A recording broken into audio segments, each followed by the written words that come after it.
mövzu Paulun ikinci müjdə səyahətidir. Bundan qabaq birdən danışdıq. Bugün baxacağıq ki, Paul hansı istiqamətlərə səyahət edir, haralara gedəcək. Və Paulun ikinci missiya səfəri təxmini eramızın 49-52-ci illəri arasında baş verir. Və burada müjdə artıq Asiyadan Avropa tərəfə yönəlməyə başlayır. Və bir çox kilsənin təməli Avropada bu müjdə əsasında atılır. Və bu hissələrdə müqəddəs kitabda Həvvarilərin işləri 15-ci fəsil, 36-cı, 15-36 və 18-22-də keçir. Və biz bu hissələrə çalışacağıq sürətli şəkildə baxaq, çünki yer uzundur, vaxtımızsa azdır. Amma o hissələrdəki əsas əhəmiyyətli hissələrə nəzər salacağıq. Görəcəyik, orada əhəmiyyətli hansı hadisələr baş verir. Birinci növbədə biz burada nəyi görürük? Görürük ki, Paul əvvəlcə Qalatiyada, yəni birinci müjdə səyahətində Qalatiyada qurduğu kilsələrə səyahət edir. Əvvəlcə o kilsələrə baş çəkir. Və daha sonra isə Allah onu Makedoniyaya yönləndirir və biz birazdan baxacağıq ki, o müqəddəs ruh necə onu Makedoniyaya çağırır və necə Makedoniyaya gedib müjdələyir, ona nəzər yetirəcəyik. Və Paulun ikinci müjdə səyahəti harda başladı? Bu Həvvarilərin işləri 15-36-41-də yazılıb. Orada yazılıb ki, Paul Barnaba ilə qurduqları kilsələrə getmək barəsində danışır. Barnaba da Markı özü ilə birlikdə bu müjdə səyahətinə götürmək istəyir. Və bundan sonra Paul Markın gəlməsinə qarşı çıxır. Bu Mark bizim oxuduğumuz Mark müjdəsini yazan Markdır. Bəli. Və biz görürük ki, Paul ona qarşı çıxır və səbəbini gəlin buradan oxuyaq. Yazılıb ki, amma Paul Pamfiyada onları atıb gedən, onlarla birlikdə işini başa çatdırmayan adamı özləri ilə götürməyi məsləhət bilmədi. Və Paul istəmirdi ki, Mark onlarla getsin, çünki onun sadiqsizliyini görmüşdü. Məsələ burasındaydı ki, biz konkret olaraq bilmirik orada hansı hadisə baş verir. Mark nə üçün müjdə səyahətindən geri qayıtmaq istəyir? Ola bilsin ki, bu döyülmələr onun gözünü qorxutmuşdu. Ola bilsin ki, yol onun üçün çətin görsənirdi. Ona görə o qayıdır və Paul üçün bu çox pis şəhadət olur. Amma biz nə görürük? Görürük ki, Barnaba onu müdafiə eləyir. Və müqəddəs kitabda Barnaba adının əsas mənası budur ki, təsəlli atası. Və Barnabaya baxanda biz bunu əslində onda görürük. Çünki Paulu heç kəs qəbul eləməyəndə Barnaba qəbul eləyir, dinləyir və onu həvvarilərə çatdırır. Eyni zamanda Mark səhv iş görəndə Barnaba ona ikinci şansı verir və onu dəyərləndirir. Və Barnaba Markı götürüb Kiprə doğru yola çıxır. Paul isə Silanı seçir. Onlar Suriya və Kilikiyanı gəzib dolaşırlar və cəmiyyəti möhkəmləndirirlər. Və bu münaqişənin nəticəsində baxırıq ki, Paul və Barnaba bir-birlərindən ayrılırlar və fərqli istiqamətə gedirlər. Biri Markı götürür, digəri isə Silanı götürür. Və biz burada görürük ki, bəzən fikir ayrılıqlarından belə Allah öz izzəti üçün istifadə edir. Ki, onun izzəti başqa yerlərə yayılsın. Və bu hissəyə baxanda biz görürük ki, kimsə səhv eləyirsə, biz ondan dərhal əl çəkməməliyik. Çünki Mark bundan sonra böyük müjdəçi olur və xidmətçi olur. Baxmayaraq o səhv eləmişdir. Amma biz bəzən kilsənin içində və ya ümumiyyətlə məbəddə başqa yerdə kimsə günahı ortaya çıxanda biz o insanın tövbəsini sanki qəbul eləmək istəmirik. Və Allah o insanı bağışlasa da biz o insanı bağışlamırıq. Və bu yanlışdır. Çünki Allahın bağışladığını biz də bağışlamalıyıq və o insanı bərpa eləməliyik. Biz düşünürük ki, məbəddə ancaq yaxşı insanlar olmalıdır. Müqəddəslər burada oturmalıdır. O mələklərin başında belə yumru çıxır halqa. Hamı burada müqəddəs olmalıdır. Yox. Məsihin qurduğu cəmiyyətdə günahkarlar var idi. Amma fərq buydu ki, bu günahkarların hər biri dəyişmişdir. Və buna görə də məbədin daxilində kimsə tövbə eləyirsə, biz özümüzü Allahın taxtında otuzdurub onu mühakimə eləməməliyik. Ki, bu insan dəyişmir, bu insan filan günah işlətmişdir. Çünki Məsihin ən böyük möcüzəsi insanlara fiziki şəfa verməsi deyildi. Məsihin elədiyi ən böyük möcüzə insanların ruhunu dəyişməsidir, həyatını dəyişməsidir. Və daha sonra biz görürük ki, onlar iki hissəyə ayrılır və həvvarların işləri 16:1-5-ə keçid edirik. Burada nə baş verir? Burada Paul Derbe və Listiyaya gəlir. Listiyada Timotey ilə tanış olur. Daha sonra biz onu müqəddəs kitabda Timoteyə məktub yazır, oradan tanıyırıq Timoteyi. Timoteyi özü ilə aparmaq istəyir. Amma belə bir problem çıxır ki, Timoteyin atası Yunandır, anası isə Yahudidir, İsraillidir. Və o sünnət olunmayıb. Və bu vaxt Yahudilər üçün əhəmiyyətli olan şey oydu ki, ana tərəfdən gələn nəsil idi. Bizdə necə ata tərəfdir ki, məsələn deyirsən ki, mən filan yerliyəm, deyir yox, sənin atan haralıdır. Yahudilər üçün də onlar ana tərəfdən hesab edirdilər. Ona görə əslində onu Yahudi hesab edirdilər. Sadəcə olaraq sünnət olunmamışdı. Buna görə də bu hissədə baxırıq ki, Paul Timoteyə sünnət eləyir və bundan sonra onu öz yanına alır və aparır. Baxın, burada başa düşməliyik ki, Paul bunu Timoteyin xilası üçün eləmir. Paul bunu xidmət üçün eləyir.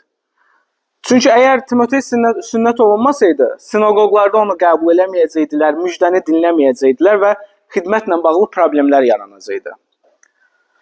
Və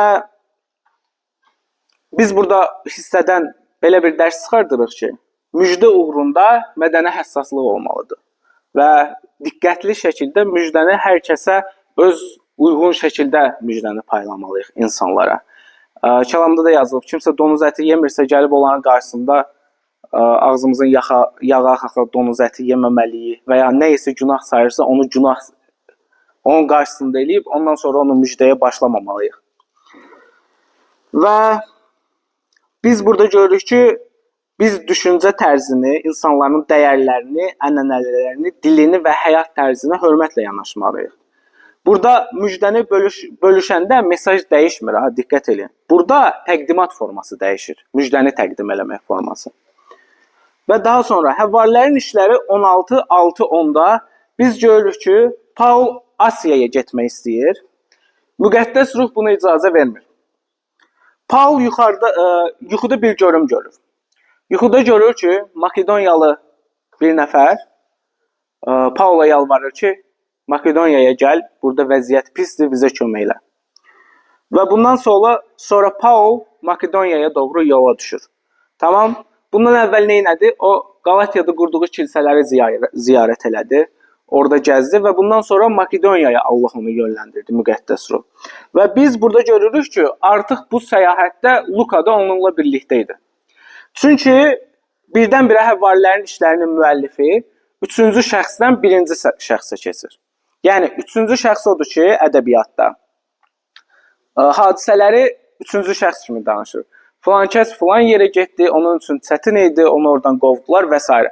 Amma burada biz görürük ki, Luka nə yazır? Yazır ki, Paul bu görüntünü görəndən sonra Makedoniyaya getmək üçün dərhal bir yol axtardıq.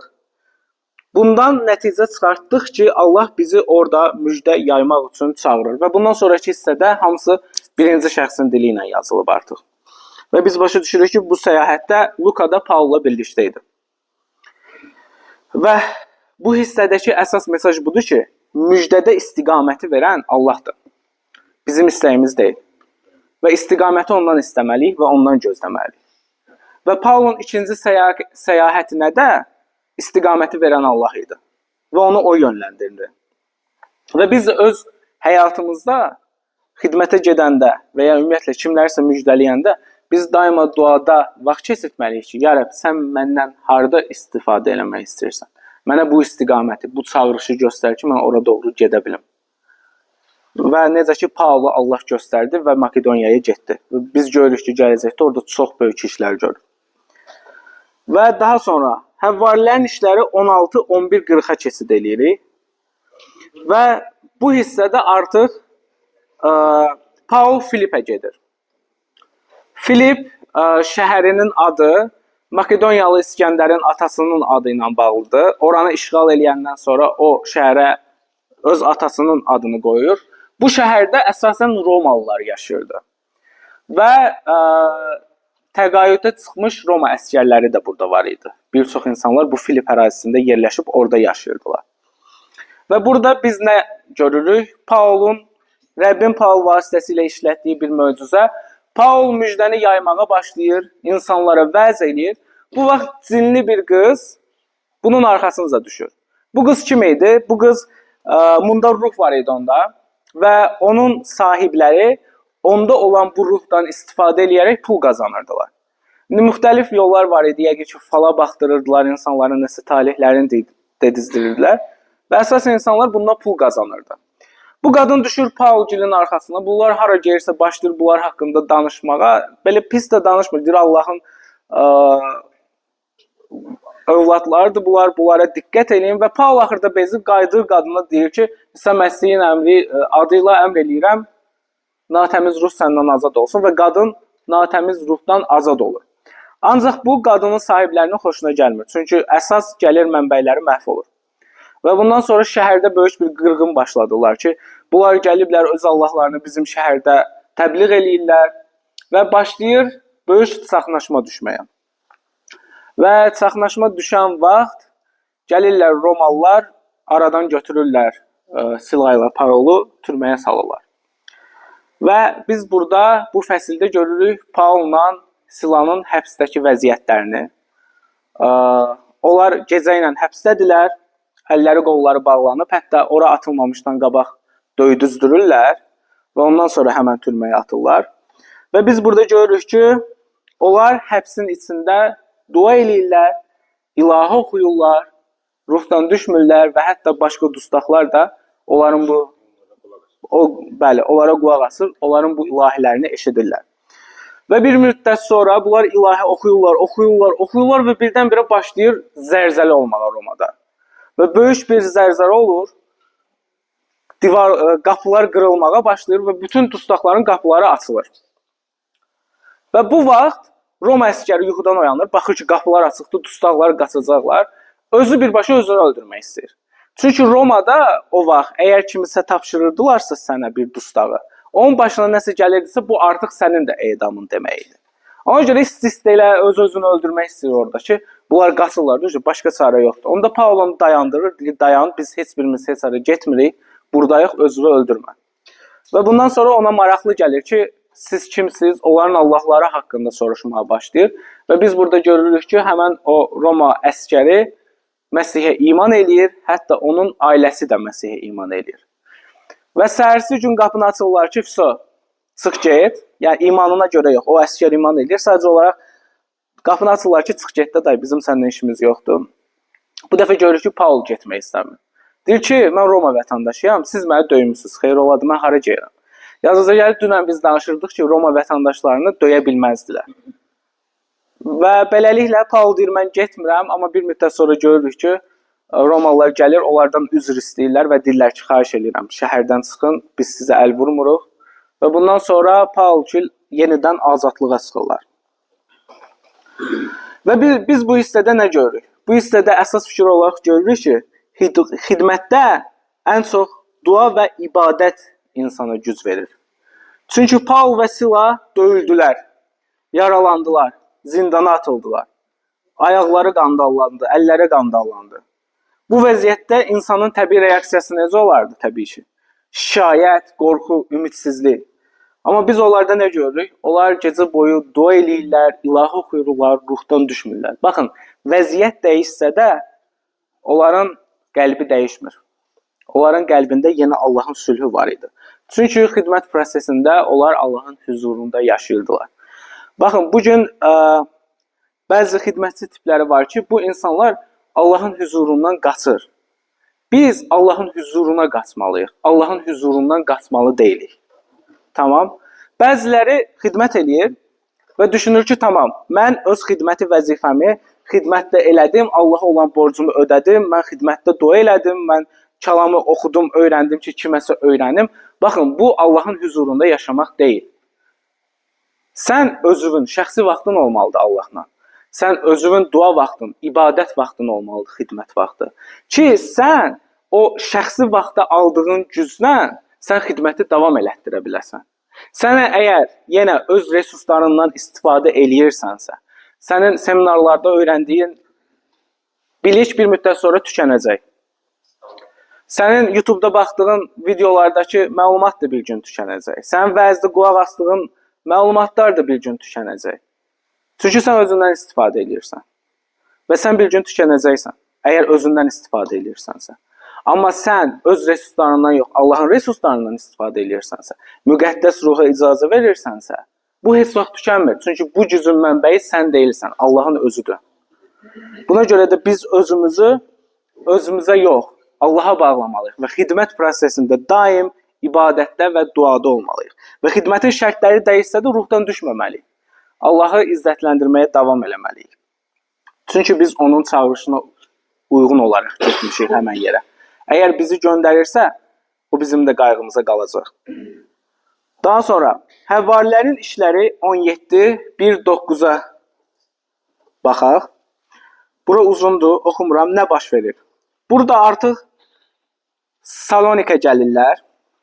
Paul burada 3 həftə dalbadar şənbə günləri sinagога gedir, orada müjdəni yayır, insanlarla danışır və bir çox nüfuslu yazılıb qadınlar, kişilər Məsihə iman eləyir və burada da bir kilsə qurulur. Və Yahudilər paxıllıq eləyir. Onları öldürmək istəyirlər. Və Paulun qaldığı evə gəlirlər axşamdan ki, Paulu öldürsünlər. Amma təsadüfən Paul orada olmur və evin yiyəsini çölə çıxardırlar ki, bunu döyərək öldürsünlər. Çünki Paul gil onların evində qalmışdı. Və ondan sonra bağışlanılır, həmən insanı öldürmürlər. Amma burada çox maraqlı bir cümlə işlədirlər, çox xoşuma gəldi. Özlərini müdafiə eləyəndə insanları çıxardırlar çölə, Paulu axtaranda. Deyirlər ki, dünyaya çaxnaşma salan bu adamlar gəlib burada çıxdı. Və məsihçilər haqqında danışır ki, dünyada çaxnaşma yaratmışdı artıq məsihçilik. Çünki hər yerə yayılırdı və artıq onlar eşitmişdilər Məsih haqqında. Və Həvvarilərin işləri 17-10-15-də biz görürük ki, Paulu Veriya şəhərinə göndərirlər gizlincə Salonikdən. Ki, burada qalsa onu öldürəcəklər, artıq axtarışa başlayıblar. Burada da bir çox adam Məsihə iman eləyir. Salonikdə Saloniklilər onları burada da gəlib tapırlar, burada da təqib eləmək istəyirlər. Və Paulu bir qayığa mindirirlər, Afinaya göndərirlər. Və Paul tək gedir, gelib çatandan sonra qayıqçını təzədən göndərir ki, onunla birlikdə gələnlər də gəlsinlər. Və biz bilmirik nə üçün Paul orada o qayıqla tək getdi. Amma biz bilirik ki, artıq o gəlir Afinaya çatır qayıqla. Və burada da çox maraqlı hadisələr baş verir. Bu yazılıb 17, 16, 34-də. Deməli, nə baş verir? Paul Afina şəhərinə gəlir. Afina şəhəri o vaxt fəlsəfə cəryanların çox olduğu yerdir. Epik öykülər, situasiyalar və bir çox şey, o fəlsəfə cəryanlar hələ də qalıb dövrümüzdə. Və bir çox fəlsəfi cəryanlar var. Baxır ki, bazar meydanında bir çox Allahlar var. Və baxır ki, bir dənə də yeri boş qoyublar.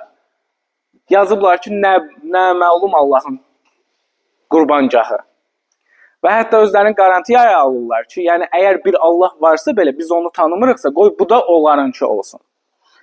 Və Paul burada da müjdəni yaymağa başlayır. Müxtəlif reaksiyalar verir insanlar.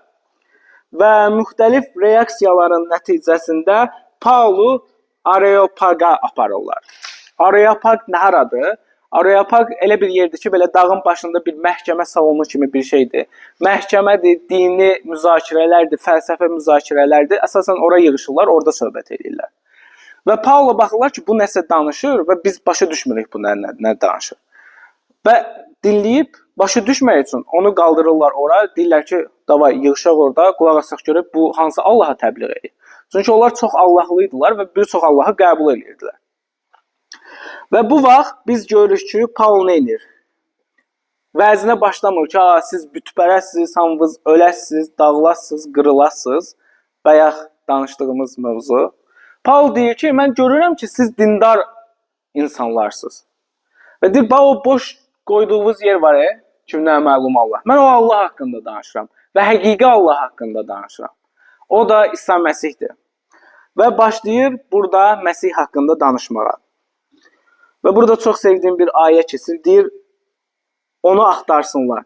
Yəni kor əllərini sürtə-sürtə yol axtardığı kimi axtarıb onu tapa bilsinlər. Əslində Allah heç birimizdən uzaq deyil. Və biz burada nə görürük?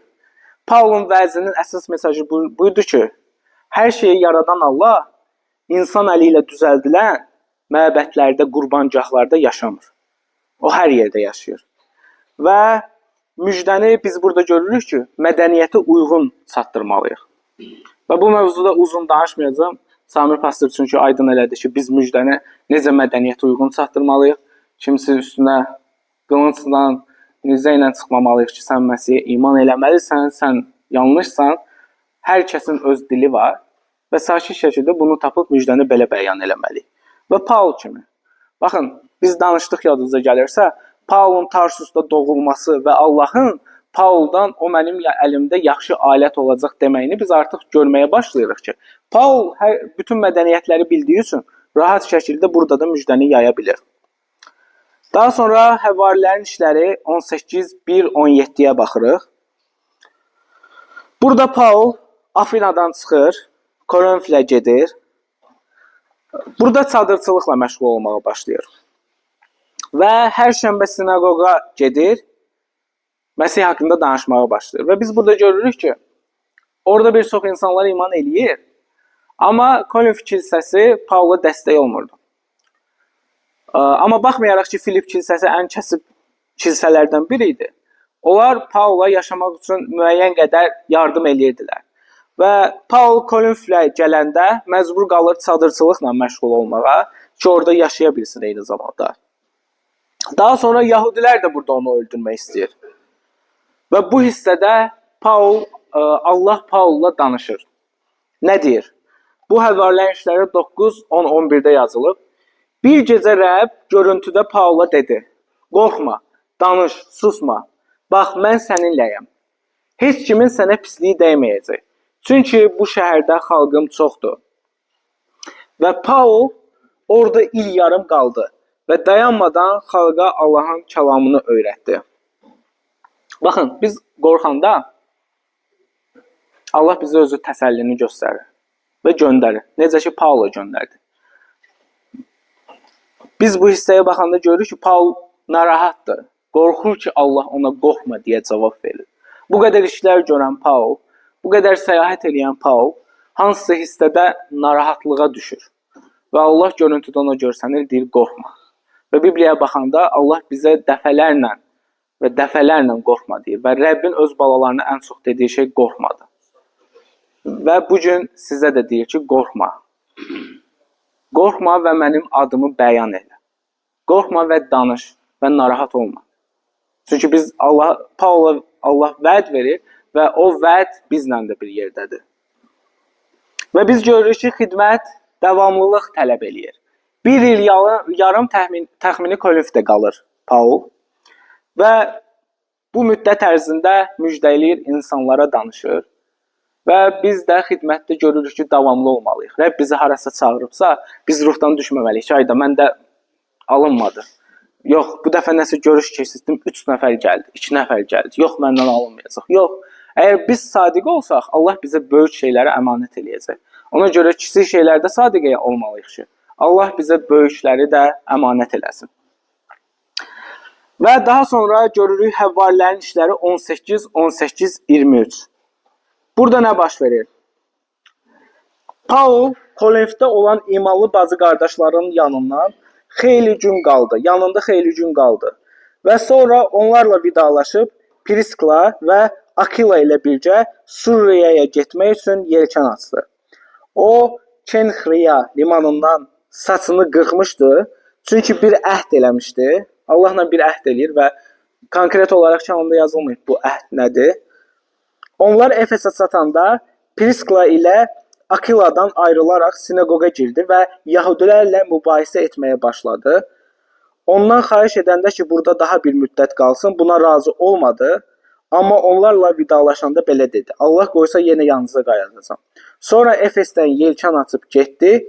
Qeysəriyyəyə çatandan sonra Yerusəlimə gedərək imanlar cəmiyyətinə baş çəkdi və sonra oradan Antakiyaya keçdi. Və bununla da Paulun ikinci missiya səfəri yekunlaşır və onu yenidən Yerusəlimə qayıdır. Və biz bu hissəyə baxanda burada 4 əsas mesajımız var, 4 əsas anlayışımız var. Birincisi nə idi? Birinci biz başa düşürük ki, bu müjdə səyahətində müjdə yeni ölkələrə yayılmağa başlayır. Və çətinliklər xidmətin bir hissəsidir. Biz xidmət eləyiriksə əvvəl-axır çətinliklərlə üzləşəcəyik və bu bizi ruhdan salmamalıdır. Bu bizi narahat eləməməlidir. Bu bizi o vaxt narahat eləyəcək ki, biz özümüzə etibar eləyirik. Əgər sən özünə etibar eləyirsənsə, narahat olmalısan. Sən özünə etibar eləyirsənsə, qorxasan. Amma sən Allaha etibar eləyirsənsə, narahat olmalısan və qorxmamalısan. Çünki sənin atan və o və üçüncü, xidmətdə ən çox dua və ibadət insana güc verir. Və biz narahat olduğumuz vaxt hara qaçmalıyıq? Allahın ayaqlarının altına. Nəsə səhv gedəndə hara qaçmalıyıq? Allahın ayaqlarının altına. Baxın, kəlamda bir hissə var. Məryəm və onun bacısı Marta. Biz görürük ki, İsa Məsih onların evinə girir. Marta başlayır, qaçır orada, burada ona Məsihə xidmət eləməyə çalışır. Məryəm isə onun ayaqlarının dibində oturur və başlayır onu qulaq asmağa. Və Marta gəlib Məsihə deyinəndə ki, bəs bacım da dursun, mənə kömək eləsin, vəziyyət budur. Məsih ona deyir ki, o ən yaxşısını seçdi və bu da onun əlindən alınmayacaq. Və bizim də xidmət həyatımız belə olmalıdır. Biz Allahın ayaqlarının altında öyrənməliyik, sonra durub çıxıb getməliyik. Amma biz bura yenə qayıtmalıyıq Allahın huzuruna. Biz yenə orada oturmalıyıq. Yenə getməliyik. Yenə getməliyik. Sonra yenə oturmalıyıq. Yenə getməliyik. Yenə oturmalıyıq. Biz bunu özümüzdə adət eləməliyik. Ki Allahın ayaqlarının altında oturub onunla və o zaman bizim xidmətimiz bərəkətli olacaq. O zaman bizim müjdəmiz olacaq. Və dördüncü mesaj, müjdəni mədəniyyətə uyğunlaşdırmalıyıq. Və bu haqda geniş danışdıq. İstəmirəm bu haqda yenə danışım. Amma əsasən biz insanı tanımalıyıq, qarşımızdakı insana baxmalıyıq və ona uyğun müjdəni bölüşməliyik.